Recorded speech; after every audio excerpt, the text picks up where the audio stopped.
CNTS/FC a organisé ce rassemblement pour réfléchir encore une fois avec les travailleurs sur leur situation qui devient de plus en plus difficile. Vous en avez parlé tout de suite avec la situation économique mondiale. Je pense que je ne parle même pas des travailleurs. Tous les travailleurs souffrent, mais les populations sénégalaises aussi souffrent. Nous nous sommes dit aujourd'hui que nous voulons vraiment revenir sur nos préoccupations, discuter entre nous, parler quand même de cette précarité de l'emploi qui devient de plus en plus accrue. Il n'y a plus d'emploi. Les gens sont fatigués. Nous avons dit aussi que ces travailleurs, il faut qu'on change une nouvelle forme de lutte. Les anciennes luttes ne payent plus. Parce que vous voyez, les populations nous décrivent même, ils disent où sont les syndicalistes. Alors que nous sommes là. Nous sommes là. Il y a peut-être certains syndicalistes qui ne font pas leur travail, mais nous, comme vous le constatez, nous vous invitons toujours à des séances pour expliquer la situation que vivent ces travailleurs. Nous avons dit que nous avons quand même une trentaine, plus de 35 organisations syndicales affiliées à notre centrale et nous avons essayé de réunir ces problèmes, les préoccupations, en faire un cahier de doléances que nous avons mis sur la table du président de la République. Mais nous avons dit qu'il faut changer quand même de méthodologie. Ces cahiers de doléances qui reviennent, ces mêmes revendications qui reviennent de chaque année doivent être quand même reprises, mais comment dirais-je, réformées. Parce que nous ne pouvons pas continuer à dire oui, il y a la précarité de l'emploi, il y a ceci, il y a cela, alors que nos travailleurs sont licenciés abusivement. Tu vas dans chaque entreprise, dans certaines entreprises, les travailleurs ne souffrent plus. Ils sont axifiés. Il n'y a pas assez, les salaires sont inexistants. Nous avons aussi des licenciements, comme je l'ai dit, abusifs. Nous avons compris qu'il y a aussi, comment dirais-je, la hausse des prix de denrées, alors que les salaires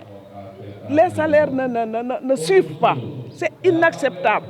Nous avons compris que dans plusieurs secteurs, il y a eu énormément de difficultés. Si vous voyez, j'ai cité quand même les différents secteurs dans l'autre cahier de doléances, c'est parce que c'est eux-mêmes qui nous ont donné ces doléances.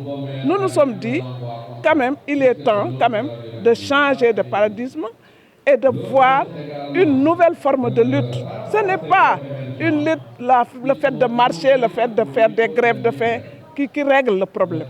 Pour nous avons pensé que le dialogue et la concertation doivent quand même être notre première revendication. Il faut absolument que les gens qu'on mette en place quand même des comités de dialogue dans les entreprises, dans toutes les entreprises. S'il y a un comité de dialogue, le patron, les délégués de personnel, les travailleurs peuvent s'asseoir autour d'une table et régler les problèmes à l'interne. Mais le fait de dire, oui, nous allons décréter un mouvement de grève, ils vont nous laisser comme ça.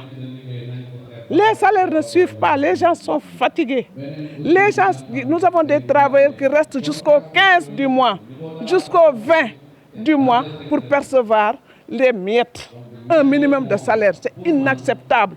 Et c'est partout dans les entreprises privées, surtout dans les entreprises privées. Même dans vos entreprises, il y a eu ces problèmes.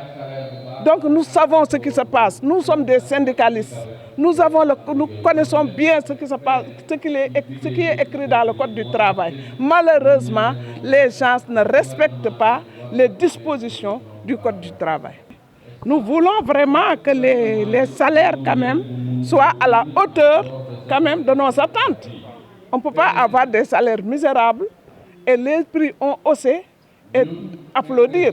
Non, ce que nous demandons quand même que ces nos patrons, surtout les patrons, c'est-à-dire les patrons au niveau du public comme au niveau du privé, vraiment pensent à ces travailleurs.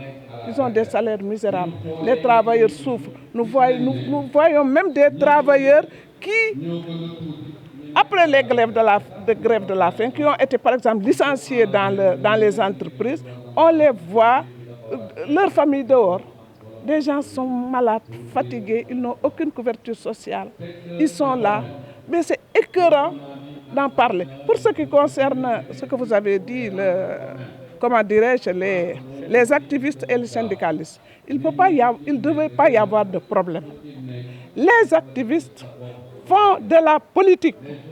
Nous faisons du syndicat. Un activiste, si des travailleurs ont des problèmes et qu'ils aillent voir les activistes, ça c'est pour quand même montrer à l'opinion que oui, nous souffrons. Mais les solutions, ce sont les syndicalistes. On ne peut pas, un activiste ne peut pas, comment dirais-je, amener un travailleur devant l'inspection du travail. Ce n'est pas possible. C'est nous les syndicalistes qui ont ce rôle. Il faut nous laisser notre rôle au lieu quand même de nous jeter quand même des pierres pour dire qu'il n'y a plus de syndicats. Il n'y a plus de syndicats, c'est les activistes. Qu'est-ce qu'ils ont réglé, ces activistes? Quels sont les travailleurs qui ont été licenciés et que ces activistes ont réglé ce problème? Je ne vois pas. Il n'y a pas de souci. Ça, c'est de la politique. Moi, je suis politique. Dans le champ politique, je fais ma politique. Dans le champ syndical, il faut dissocier la politique et le syndicat. Ça, c'est la vérité. Il ne faudrait pas qu'on tronque quand même l'histoire. L'histoire du mouvement syndical date des années et des années. Nous avons nos aïeuls, les Madja Diop, qui ont fait des luttes épiques et qui ont décroché quand même, comment dirais-je, des dividendes. Mais on nous dit, oui, vous, mouvement syndical, vous ne réglez plus les problèmes d'État. Ce sont les actes. Qu'est-ce qu'ils ont réglé? Moi, je n'ai rien contre l'activiste, mais moi, je suis syndicaliste. Et je n'aimerais pas qu'on me dise que tu n'as rien fait pour ces travailleurs. C'est M. Diou qui règle les problèmes. Je suis désolée.